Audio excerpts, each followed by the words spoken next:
कोई सीख दे गया तो कोई सबक दे गया। 2023 हम सबको कोई ना कोई अनुभव दे गया।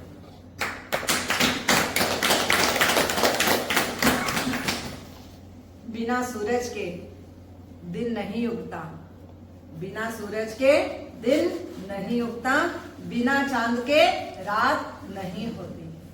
बिना सूरज के दिन नहीं उगता, बिना चांद के रात नहीं होती, बिन बादल बारिश नहीं होती। नए साल की शुरुआत आप सबको याद किए बगैर शुरुआत नहीं हो सकती।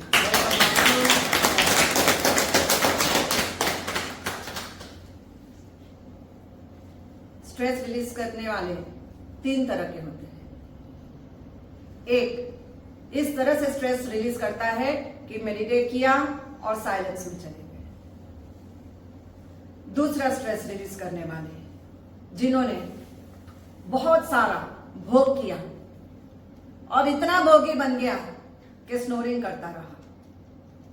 और तीसरी तरह का स्ट्रेस कि रोगी बन गया, इतना भोग किया और फिर उतना ही पूरी रात संभोग किया और फिर स्लीप एपनिया का शिकार हो गया। तो योगी, भोगी या रोगी, आप ये 3 में से कौन थे? आप योगी बने या भोगी बने? लेकिन ये स्नोरिंग है क्या? साइलेंस में गए, बहुत बढ़िया बात हुई। लेकिन जिन जिन लोगों ने भोग और भोगी में बहुत फर्क है। आप जब भोग करते हो तो वो ईश्वर का प्रसाद होता है जो आप लिमिट में खाते हो and it gives you relaxation and then again takes you to silence. लेकिन आप जब भोगी बन जाते हो, अगर आपके सामने अन्य प्रकार के व्यंजन रख दिए जाए और आप खाए जा रहे,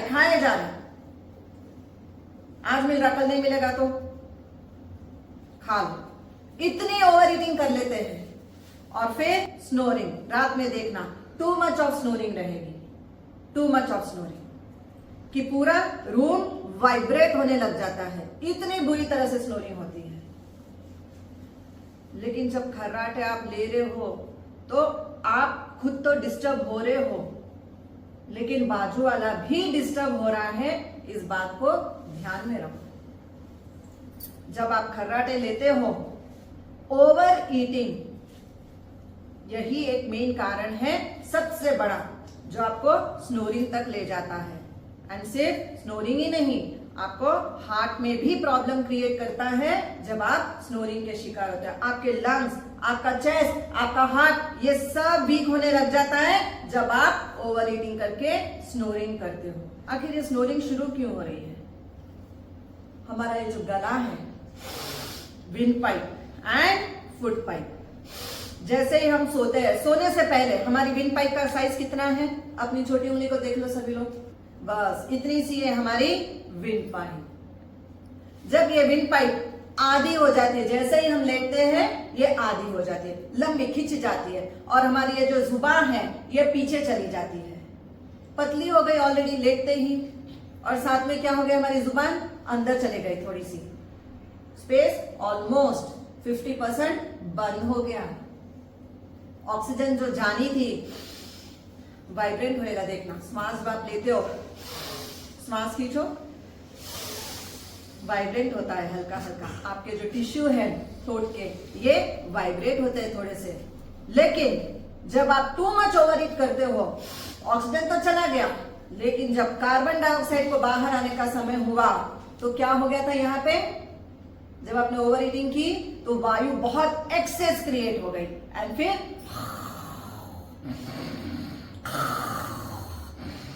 कैसी साउंड आती है देखो, पूरा रूम वाइब्रेट हो रहा है।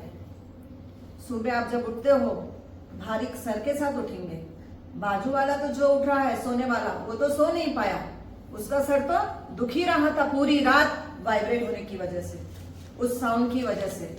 लेकिन आपको खुद को लंग्स में वीकनेस आने लग जाती है और साथ में फिर क्या हो जाता है? स्नोरिंग के साथ साथ हार्ट में इफेक्ट होना शुरू हो जाता है, आपके हार्मोन्स खराब होने लग जाते हैं जब आप स्नोरिंग कर रहे हो। साथ साथ में स्नोरिंग के साथ साथ सिर्फ हार्मोन्स खराब नहीं हो रहे, जो ऑक्सीजन अंदर गया और कार्बन डाइऑक्साइड, आपका जो लार्ज इंटेस्टाइन में भोजन पचना था वो पचने की जगह क्या हो गया और हार्ड हो जाता है। आपके डाइजेस्टिव सिस्टम को और ज्यादा मेहनत करनी पड़ रही है। एंड जब आप बाहर कार्बन को निकाल रहे हो तो निकल नहीं पा रहा है, उल्टा उसको चोक कर रहा है। जैसे ही वो चोक हो गया, स्नोरिंग साउंड शुरू हो गया। एंड फिर इरिटेशन, एंगर, फ्रस्ट्रेशन, एकदम से फॉगी हो जाएगा ब्रेन, समझ में नहीं आएगा क्या हो रहा है। इरिटेशन, सारा दिन इरिटेशन रहता है, मन नहीं लगेगा। आप पूजा पाठ करते हो लेकिन दिमाग पूजा पाठ में नहीं, क्योंकि आपका सारा दिन स्नोरिंग में गया है। This will lead to migraine also. Nasal congestion बहुत लंबे समय तक रहा तो भी आपको स्नोरिंग होती है। बहुत समय तक अगर इनडाइजेशन रहा तो भी स्नोरिंग होती है। अगर आप मेनोपॉज से भी गुजर रहे हो तो भी स्नोरिंग होती है। एक एज है तो भी स्नोरिंग होती है। स्नोरिंग के काफी रीजन है, लेकिन सबसे बड़ा रीजन है भोगी।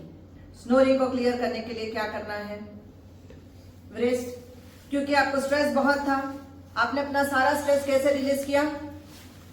भोजन करके। तो स्नोरिंग को रिलीज करने, अब स्नोरिंग हो ना तो हमको क्या करना है? एक तो रात को सोने से पहले सबसे पहले हमारी ये जो रिस्ट है इसको नाक के एज पे लगा दो। जहां आपकी सेंटर फिंगर टच हो रही है वहां 30 सेकेंड्स तक डीप ब्रेथ लेते हुए, अभी जबान बाहर निकालो। ये 5 बार जरूर करना, ये एक्सरसाइज 5 बार। क्यों? क्योंकि आपकी जबान जैसे अंदर जा रही है चोक हो रहा है आपका थ्रोट, क्योंकि ये टिश्यूज वाइब्रेट करने लग रहे हैं। आपके मसल्स एकदम रिलैक्स होते ही एकदम से वो टिश्यूज फैल रहे हैं और साथ में वाइब्रेट करने लग रहे हैं। इसलिए when you take a deep breath तो वापस जबान से कार्बन डाइऑक्साइड को रिलीज करो। देखो महसूस होएगा लार्ज इंटेस्टाइन से पूरी वायु बाहर निकलते हुए।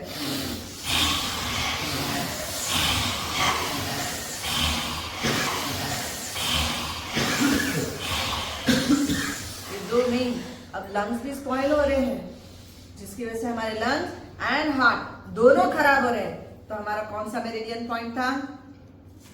Lung meridian point 9।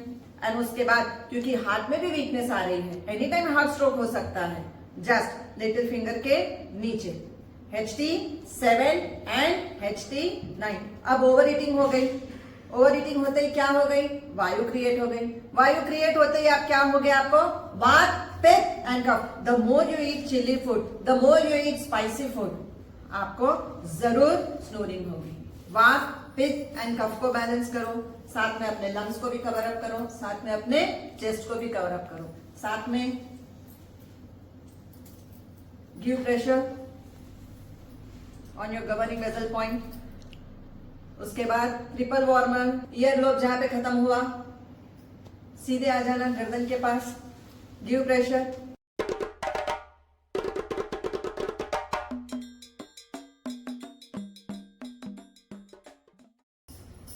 But there is lot of difference between snoring and sleep apnea. Snoring तक तो ठीक था, लेकिन जब भोगी रोगी बन जाता है तो उसको स्लीप एपनिया की बीमारी आ जाती है। रात में अचानक नींद में भागेगा, उठेगा, यहां जाएगा, वहां जाएगा। 1 घंटे में 5 से 35 बार उसको ऑक्सीजन की सप्लाई बंद हो जाती है। अचानक जर्क लगेगा, सडन जर्क लगेगा। कैसे? सो रहा है, एकदम से उठेगा। ब्रेन के अंदर एक सेंसर मशीन है जो आपको इंटीमेट करती है कि आपके अंदर ऑक्सीजन जा नहीं पा रहा है। आपकी जबान जैसे ही पीछे गई, आपका जो तालू है, आपका जो पैलेट रीजन है, ये अचानक क्या हो गई? पतली हो गई।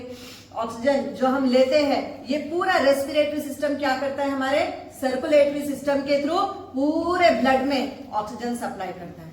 लेकिन जैसे ये पतली पड़ गई, the person who eats more, meats more and who drinks more and smokes more, इसकी इतनी पतली पड़ जाती है कि रात में जब ये सोता है इसे नींद एक तो आएगी नहीं, और जब अगर आ गई गलती से भी तो 1 घंटे के अंदर 5 से 35 बार जर्क लेके उठता रहेगा। और जब सुबह में उठता है भारी सर के साथ उठेगा। उसको ये मालूम ही नहीं है कि रात में हर 5 मिनट 10 मिनट के बाद इसको ऐसे ऐसे जर्क्स लगते हैं कि 1 सेकंड के लिए उठेगा, जागेगा फिर सो जाएगा, सुबह में उठता उसे याद भी नहीं रहता है कि उसको इस बीमारी की प्रॉब्लम हो गई थी। ये रात में 10 से 25 बार उठ चुका है, 35 बार उठ चुका है, इसको पता ही नहीं होता है। जब बाजू जो सो रहा है उसको अगर पता चल गया तो दी बेस्ट, अगर नहीं पता चला तो बहुत जल्द इसकी मौत हो जाती है।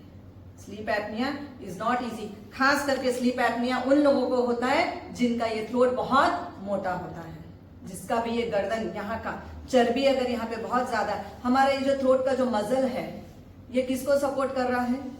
आपके पैलेट को, साथ में आपके टॉन्सिल को, साथ में आपके थ्रोट के ग्लैंड को। ये सब में क्या हो गया? इन्फ्लेमेशन आ गई। क्या आ गई? इन्फ्लेमेशन। जो लोग सबसे ज्यादा, फीमेल से भी ज्यादा मेल के अंदर पाया जाता है। और आप यही मत सोचना कि फीमेल को या मेल को ही हो सकता है स्लीप एपनिया, बच्चों में भी होता है sleep apnoea. You would have seen adenoids in children. बच्चों में एडिनॉइड्स देखे, गांठें होती है, और साथ में टॉन्सिल्स। जिन बच्चों को टॉन्सिल्स होते हैं ग्लैंड में, टॉन्सिल ग्लैंड में अगर टॉन्सिल्स बढ़ जाते हैं, इन्फ्लेमेशन हो जाते हैं, इमीडिएट देखना बच्चा मुंह खोल के श्वास लेना, मुंह खुला का खुला है, उस बच्चे का पूरी रात मुंह खुला रहता है, वो श्वास नहीं ले पा रहा है नाक से, उसको ऑक्सीजन की सप्लाई जा नहीं रही है, और घड़ी घड़ी जर्क लेके उठ जाएगा नींद में से। तो एक तो मेक श्योर कि नेजल कंजेशन ना हो। दूसरा, बार बार हेडेक अगर हो रहा है या माइग्रेन का अटैक आ रहा है, which is not good for you, ये स्लीप एपनिया का कारण बनेगा। टू मच ऑफ स्ट्रेस अगर दिमाग में लेंगे, टू मेनी मेडिकेशंस अगर लेते जाएंगे, हाई बीपी की, हाई ब्लड शुगर की, तो ये आपको आगे जाके स्लीप एपनिया का शिकार कर देगा। So please be careful. कि तीसरा, अल्कोहल ना ले तो ज्यादा अच्छा, स्मोकिंग ना करें, ओवर ईटिंग ना करें। अगर ये सब चलता रहा तो फिर ये बीमारी जरूर है। अब स्लीप एपनिया को कैसे क्लियर करें हम लोग? एक तो ये गर्दन इतनी मोटी हो गई है तो इसको पतली करना है। कैसे? रोलिंग थेरेपी से। दूसरा, कैसे ठीक करना है? क्योंकि ओवर ईटिंग बहुत की, ओवर मीटिंग भी बहुत ज्यादा कर ली। स्लीप एपनिया पेशेंट के अंदर खास करके देखना, गाड़ी चला, क्योंकि रात भर बराबर नींद नहीं हुई, गाड़ी चलाते चलाते, स्कूटर चलाते चलाते, कार चलाते चलाते उसको नींद लग जाएगी, या टीवी देखता होगा, नींद आ जाएगी। खाली कुर्सी पे बैठा है, नींद आ जाएगी। रात भर नहीं आ रही है, लेकिन दिन में जहां बैठा वहां नींद आ जा रही है, बैठते ही नींद आ जाएगी। तो ध्यान रखना है कि no overeating, no overeating, keep your weight less. जितना पेट कम रहेगा और जितनी आपकी गर्दन के मसल्स सॉफ्ट रहेंगे, क्योंकि लेटते ही ये रिलैक्स होते ही ब्लोट हो जाते हैं। तो रात को सोने से पहले 1 ग्लास ल्यूकवार्म वाटर के अंदर half tea spoon of turmeric, अगर टर्मरिक ऑयल है तो turmeric oil, otherwise go with only turmeric powder and half tea spoon of rock salt मिला देना, गार्गल कर लेना। ताकि क्यों, किस लिए करना है? एंटी इंफ्लेमेटरी प्रॉपर्टी है आपके हल्दी के अंदर, anti pain killer, anti bacterial, antiviral, ये सारे प्रॉपर्टीज है आपके हल्दी के अंदर। इसलिए, और नमक का काम क्या है? फ्री कर देता है आपके साउंड बॉक्स को, इजी कर देता है आपके विंड पाइप को। इसलिए जब भी सो, गार्गल करते हुए सो। दूसरा है टर्मरिक वाला दूध। अगर लगता है कि गार्गल करने को नहीं है समय, बहुत नींद आ रही है, सिर्फ हल्दी वाला दूध गरम गरम पी के फिर सोना रिलैक्स होते हुए, ताकि आपको स्नोरिंग भी ना हो और साथ में आपको स्लीप एपनिया की प्रॉब्लम भी ना हो। अब स्लीप एपनिया है तो सबसे पहले एडम्स एप्पल है यहाँ पे, देखना, उससे 2 उंगली ऊपर आना, एक सॉफ्ट हिस्सा मिलेगा, प्रेस करो फॉर 30 सेकेंड्स। नीचे Adam's apple, soft muscle and soft tissue, इसके ऊपर क्या करनी है हमको? कपिंग करके मसाज करनी है, ताकि हमारा ये रीजन एकदम ही सॉफ्ट रहे, हार्डनेस ना आए, easy to breathe, easy to sleep.